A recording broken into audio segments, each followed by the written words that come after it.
And good morning, church. My name is Pastor Anne Marie, and we are so excited that you are here in worship with us this morning. And before we get into our message, I have a special task for y'all today, which is I need us to notice this stable and manger.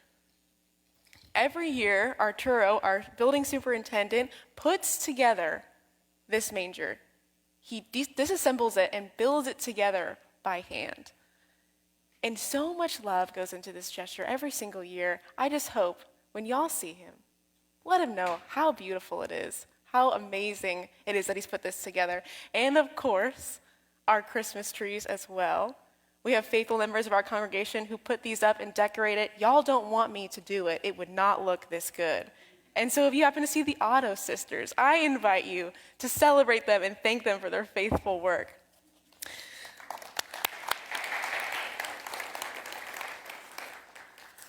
And so as we continue in our time together, my friends, I have a special word of greeting for you this morning, which is, of course, Happy New Year. Some of y'all are wondering just how long that post-Thanksgiving nap was. But no, we haven't accidentally made it all the way through December. January is still a month away, but today begins a new year in the life of the church. You'll remember that we follow the liturgical calendar, meaning that each year we walk through the life of Christ, his ministry, his journey to the cross and the new life beyond, and all that it means for his followers in the church. We take time to learn from the stories of the Hebrew Bible or the Old Testament, and we end each year the same way. We celebrate Christ the King Sunday. And on the Sunday that we have set apart, we celebrate that it is Christ who has the ultimate rule over all things, that it's Christ who is our King. And we celebrate that on the very last Sunday of every year, which we did this year by having our 100th anniversary service just last week. And so we celebrated God's faithfulness to us over the last 100 years, and what a good way it was to send out our year together. But we also begin the year the same way. We start in Advent. So Advent comes from this Latin word meaning coming or arrival. Because each year we start the year by waiting for the Christ child to be born. And I think it's interesting that we begin the year with the season of waiting. How are y'all at waiting? I could be better. Our Thanksgiving dinner was maybe an hour later than I expected, and let me tell y'all, I was not super great at waiting. But we live in this delivery available today kind of world, but I think that we know deep down that sometimes waiting is good for us. If you have a child in your life, maybe you know just how important it is to teach patience. That it teaches us to be patient with others and with ourselves. We know there is good to be found in waiting. And yet, even as we begin this year in a season of waiting for that Christ child to come, we know that there are some things for our world, for our neighbors, for our own hearts that cannot wait. And so over the next few weeks, we are going to be asking that question together. As we wait for the coming of the Christ child, what are the things that cannot wait? What are the things that we cannot wait for? In the season when we wait for time with family or a special silent night with candles, what do we need now? And to guide us into that first answer, we turn to the prophet Isaiah. So Isaiah lived in the city of Jerusalem, and he was a prophet to the kingdom of Judah in the last few years of its reign, before the people were taken into exile. And he's called on as a prophet by God to call the people of God back to their covenant, this life in which God was their God and they were God's people. And he has a word for the people of God. And in the middle of those prophecies, those words given by God to Isaiah for the people, God gives Isaiah a vision of something that cannot wait. So I invite you to read with me from the book of Isaiah, chapter 2, verses 1 through 5. It says, "This is the word the son of Isaiah, the son of Amos, saw concerning Judah and Jerusalem. In the days to come, the mountain of the Lord's house shall be established as the highest of the mountains, and shall be raised above the hills. All the nations shall stream to it. Many people shall come and say, 'Come, let us go to the mountain of the Lord, to the house of the God of Jacob, that he may teach us his ways and we may walk in his paths. For out of Zion shall go forth instruction and the word of the Lord from Jerusalem. He shall judge between the nations and arbitrate for many peoples. They shall beat their swords into plowshares and their spears into pruning hooks. A nation shall not lift up sword against nation, neither shall they learn war anymore. O house of Jacob, come, let us walk in the light of the Lord.'" Isaiah is discontent. He's a prophet called upon in the later years of Judah, and rather than predicting the future, these prophets are better thought of as covenant watchdogs. They keep an eye on the people of God, and they help shepherd them into living into the covenant that they've made with God, to act as God's people. And in the time that Isaiah lives, he has a lot to say. He notices that the people of God are falling into their regular pattern. All across the Hebrew Bible, the people establish this cycle that maybe looks a little familiar to you. It goes like this. The people of God live for God. The people of God start to stray. The people of God lose sight of God. The people of God are overtaken. They cry out to God. God hears them and rescues them. And then they do it all again. And in the time of Isaiah, he is kind of living in the moment when the people of God are straying from God. They're starting to lose sight of who God is and who it is that God calls them to be. In the first few prophecies of Isaiah, he talks about how the leaders of their time are being called out. He offers accusations about turning to idols. He offers descriptions of care for the logistics of sacrifice, but the loss of their heart. And most of all, for the prophet Isaiah, he accuses them of the harsh treatment of those whom God had entrusted them with: the widow and the orphan and the oppressed. And so Isaiah is not just discontent. He is in holy discontent. This sense of unease, as we might feel when we look out at the world's brokenness or suffering and pain, and something in us says, it should not be this way. It's what we might call holy discontent. Maybe you have felt this way before. Maybe you have felt this way recently. Maybe you feel that way right now. And I want us to notice what Isaiah does with that discontent.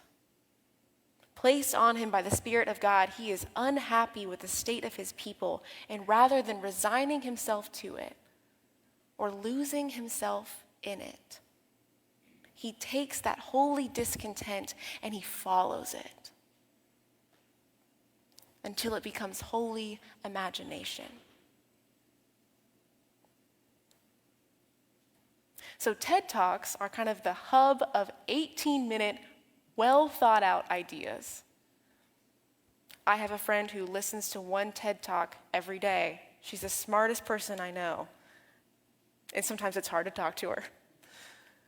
Because the idea is that they call on all of these different experts to share their knowledge in these distinct, well thought out, actionable ways. And if you go to the hub of TED Talks, there is like an entire section just on imagination. The science behind it, how it works, how we can live into it. And one TED presenter described it this way. He said, "What is imagination?" And paraphrasing Merriam-Webster, the dictionary, imagination means the act or power of forming a mental image of something not present to the senses or never before wholly perceived in reality. But it has a second definition as well. A creative ability or the ability to confront and deal with a problem. And I love that. I love the reminder that to deal with a problem calls on us to be imaginative. It requires believing that something could be different, that something could even be better. And my friends, that's what Isaiah does. There in the middle of his opening prophecies of judgment, he is given a vision by God that cannot wait for him to eventually get to the good news. They are right in the outset of his prophecies. He talks about a vision that God gives him in which the whole world is set to right. When all people live in God's light. When the tools that were once used for destruction are used so that everyone can be fed. Friends, he offers that vision because he knows that hope cannot wait. Friends, it couldn't wait for us then. And it cannot wait now. But it requires us to imagine better. Like I said earlier, it's the beginning of the church year. And at the outset of a new year, people will often take a look at the things that they do and start to move things around. At a new year, a lot of people will start to make new budgets, or new family plans, or new vision boards, or new wellness routines, all in the hope that they can kind of shift around the next year. One of the favorite traditions of mine comes from a favorite author who does the same thing on New Year's Eve every year. He sits down and he writes 2 letters, each to himself. And the first is a letter to himself a year in the past. And in it, he details all the different things that have happened over the course of the year. His successes and his failures, his hopes and his disappointments, his losses and his fondest memories. And it allows him to reflect on all the ways the year didn't go as he thought it might, for good and for worse. And then he writes a second letter. He writes a letter to himself a year in the future.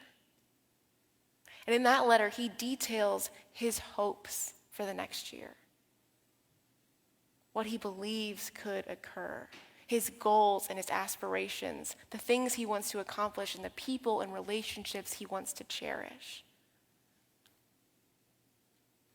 And that act of writing just those letters is an act of imagination. Because as he looks at the year ahead, not knowing what may come, he imagines that things could be different. He looks back at the year before and notices the places where he has fallen short, or where the world did not go according to the way he believes it could. And in the second letter, he imagines, what if it went different? And my friends, that is an act of imagination that we can also call hope.